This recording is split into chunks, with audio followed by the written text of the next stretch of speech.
Hello दोस्तों, उम्मीद है आप लोग सब अच्छे ही होंगे। घनी तेज़ी से दाढ़ी बढ़ाना बहुत से पुरुषों के लिए चैलेंज भरा हो सकता है, क्योंकि ज़्यादातर पुरुषों को एक वक्त के बाद दाढ़ी बढ़ाने में खुजली जैसी समस्याएं होने लगती है। यह समस्या ज़्यादा बढ़ जाने पर कई पुरुष दाढ़ी को शेव या ट्रिम करना पसंद करते हैं। पहले हम जानते हैं कि पुरुषों को दाढ़ी की ज़रूरत क्यों होती है। अगर आप यह बात जानते हैं तो अच्छी बात है, नहीं तो आगे इस वीडियो में पता चल ही जाएगा। दाढ़ी पुरुषों के चेहरे को भरा और सजीला रूप देता है, लेकिन दाढ़ी को बढ़ाना और दाढ़ी की केयर करना भी अपने आप में मेहनत का काम है। लेकिन दाढ़ी की ग्रूमिंग मुश्किल दिखने वाला काम थोड़ी सी मेहनत और जानकारी से बेहद आसान हो जाता है। ज़्यादातर लोग मानते हैं कि तेज़ी से दाढ़ी बढ़ाने के लिए आपको अपने रेजर और ट्रिमर दूर रखकर कुछ दिन इंतज़ार करना होगा। असल में ऐसा कुछ नहीं है। तेज़ी से दाढ़ी बढ़ाने के लिए आपको काफ़ी कुछ जानने की ज़रूरत पड़ेगी। अगर आप दाढ़ी को अपना स्टाइल स्टेटमेंट बनाना चाहते हैं तो इसके लिए आपको भी कुछ मेहनत करना पड़ेगा। जैसा कि अच्छी दाढ़ी में कुछ गुण पाए जाते हैं, जैसे घनापन यानी दाढ़ी में कितने बाल हैं। इसके अलावा दाढ़ी की केयर कितने अच्छे तरीके या समर्पण के साथ की गई है। इसकी लंबाई कितनी है। ज़्यादातर पुरुष पहली समस्या यानी घनी दाढ़ी पाने के लिए ही परेशान रहते हैं। अगर आप भी खिचड़ी दाढ़ी या फिर पैची दाढ़ी से परेशान हैं तो आप इसका दोष अपने जेनेटिक को दे सकते हैं।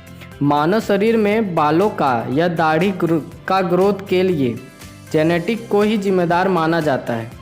कुछ पुरुषों में टेस्टोस्टेरोन का लेवल पैदाइशी हाई होता है और उन्हें घनी दाढ़ी और अच्छी दाढ़ी आती है, लेकिन बाकी लोगों में हो सकता है कि टेस्टोस्टेरोन का लेवल कम हो। कम लेवल से दाढ़ी भी कम आती है। ज़्यादातर पुरुषों में बाल महीने में आधा इंच बढ़ते हैं। अगर आपको स्किन में कोई प्रॉब्लम नहीं है तब तक बालों के ग्रोथ का यही रफ्तार रहती है। कहा जा सकता है कि दाढ़ी का घना होना या ना होना 85% जेनेटिक पर निर्भर करता है। इसका मतलब है कि आप बाकी के 15% में ही दाढ़ी बढ़ाने की कोशिश कर सकते हैं, लेकिन इसका मतलब बिल्कुल नहीं है कि आप कुछ भी नहीं कर सकते। ऐसी बहुत सी ट्रिक्स है जिन्हें अपनाकर दाढ़ी की ग्रोथ को बढ़ाया जा सकता है। कई बार सही डाइट ना लेने या फिर स्किन केयर के गलत तरीकों को अपनाने की वजह से भी दाढ़ी की ग्रोथ पर फ़र्क पड़ सकता है। इस वीडियो में हम आपको तेज़ी से घनी दाढ़ी बढ़ाने के 5 उपायों के बारे में बताएंगे। इन सभी उपायों को नियमित रूप से करने से आसानी से और तेज़ी से घनी दाढ़ी पा सकते हैं। और हाँ, आप इस वीडियो को इसलिए क्लिक किए हैं ताकि आपको भी एक अच्छी बियर्ड लुक चाहिए, तो वीडियो को स्किप ना करें, पूरा अंत तक देखें और जानें घनी दाढ़ी उगाने के आसान से उपाय को। स्वस्थ स्किन को स्वस्थ और घनी बियर्ड की नींव कहा जा सकता है, इसलिए आपको सबसे पहले एक अच्छे मॉइस्चराइज़र की ज़रूरत पड़ेगी। चेहरे को साफ रखने और नियमित वक्त पर धोते रहने से स्किन में रक्त संचार बढ़ता है और पुरानी स्किन हटती रहती है। डेड स्किन भी कई बार दाढ़ी की ग्रोथ पर नेगेटिव असर डालती है। अच्छा मॉइस्चराइज़र स्किन को न सिर्फ हेल्दी रखता है बल्कि बियर्ड की ग्रोथ को बढ़ाने में भी मदद करता है। इससे लंबे वक्त में आपको घनी दाढ़ी मिल सकती है। इसके अलावा बियर्ड के नीचे की स्किन को सक्रिय बनाए रखना भी बहुत ज़रूरी है। इस महत्वपूर्ण काम को बियर्ड कॉम्ब आपकी मदद कर सकता है।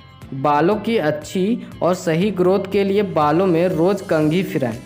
इससे बालों के नीचे की त्वचा में रक्त संचार तेज़ बना रहता है और दाढ़ी की हेल्दी ग्रोथ में फ़ायदा भी होता है। तेज़ रक्त संचार के कारण ज़्यादा मात्रा में न्यूट्रिएंट्स दाढ़ी की जड़ों तक पहुंच पाते हैं। इससे बालों की हेल्दी ग्रोथ को मेंटेन रखने में मदद मिलती है। दाढ़ी में बालों की संख्या बढ़ाने और घना बनाने के लिए बहुत ज़रूरी है कि नियमित एक्सरसाइज की जाए। एक्सरसाइज में आप cardio workout, brisk walking, running, cycling या फिर डांस का चुनाव कर सकते हैं। इन सभी एक्सरसाइज से शरीर में रक्त संचार और टेस्टोस्टेरोन का लेवल बढ़ता है। शरीर में टेस्टोस्टेरोन की वह तत्व है जो बालों की स्वस्थ ग्रोथ के लिए जिम्मेदार माना जाता है। ज़्यादा एक्सरसाइज से न सिर्फ टेस्टोस्टेरोन बल्कि DHT मतलब डाईहाइड्रो टेस्टोस्टेरोन के लेवल में बढ़ोतरी होती है। DHT शरीर में हर बाल की ग्रोथ को सीधे तौर पर बढ़ाने में मदद करता है। इस तत्व को बढ़ाकर आसानी से घुंघराली और घनी दाढ़ी को पाया जा सकता है।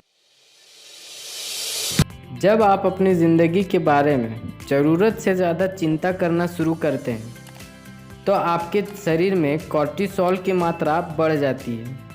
कॉर्टिसोल टेस्टोस्टेरोन के प्रोडक्शन पर निगेटिव असर डालता है। इसके अलावा तनाव से रक्त धमनियाँ भी सिकुड़ जाती है। ये स्थिति पोषक तत्वों को बालों की जड़ों तक पहुँचाना और भी मुश्किल बना देती है। तनाव को दो हिस्सों शॉर्ट और लॉन्ग टर्म तनाव में बांटा जा सकता है। दोनों ही तरह के तनाव दाढ़ी की बढ़त पर निगेटिव इफेक्टिव डालते हैं। तनाव से हमारे सोने का या नींद लेने का तरीका भी प्रभावित होता है। अगर ज़रूरत के मुताबिक नींद ना ली जाए तो ये हमारी दाढ़ी की बढ़त पर भी निगेटिव असर डाल सकती है। शरीर में टेस्टोस्टेरोन को बढ़ाने के लिए शरीर को अच्छी नींद की ज़रूरत होती है। 8 घंटे तक सोने से शरीर को टेस्टोस्टेरोन को दोबारा बढ़ाने में मदद मिलती है। अगर आप पर्याप्त नींद लेते हैं तो आपको तनाव घटाने में मदद मिलती है। अगर आप सिर्फ 5 घंटे की ही नींद लेते हैं तो शरीर में टेस्टोस्टेरोन के प्रोडक्शन में 15% तक की गिरावट हो सकती है। अगर टेस्टोस्टेरोन का प्रोडक्शन गिर गया तो आपको ज़िंदगी भर पेची दाढ़ी आती रहेगी जो बिना किसी बाहरी उपाय के कभी भी भर नहीं सकेगा। अपने भोजन में ज़्यादा से ज़्यादा मात्रा में सब्जियों को शामिल करके विटामिन की कमी पूरी की जा सकती है। इस सब्जियों में शरीर को स्वस्थ रखने के लिए ज़रूरी हर मिनरल्स और विटामिन मौजूद होते हैं। हमारे बाल भी प्रोटीन के ही रेशे हैं, इसलिए जितना प्रोटीन रिच फूड हम खाएंगे हमें उतनी ही घनी दाढ़ी मिलेगी। प्रोटीन के लिए जिन पदार्थों को अपने भोजन में शामिल किया जा सकता है उनमें अंडे, नट्स, पालक, सोयाबीन, दालें और हरी और ताज़े सब्जियां शामिल करें। आपको यह वीडियो अच्छा लगा हो तो लाइक कर दें और हेल्थ से जुड़ी सुझाव के लिए कमेंट करके बताएं। धन्यवाद।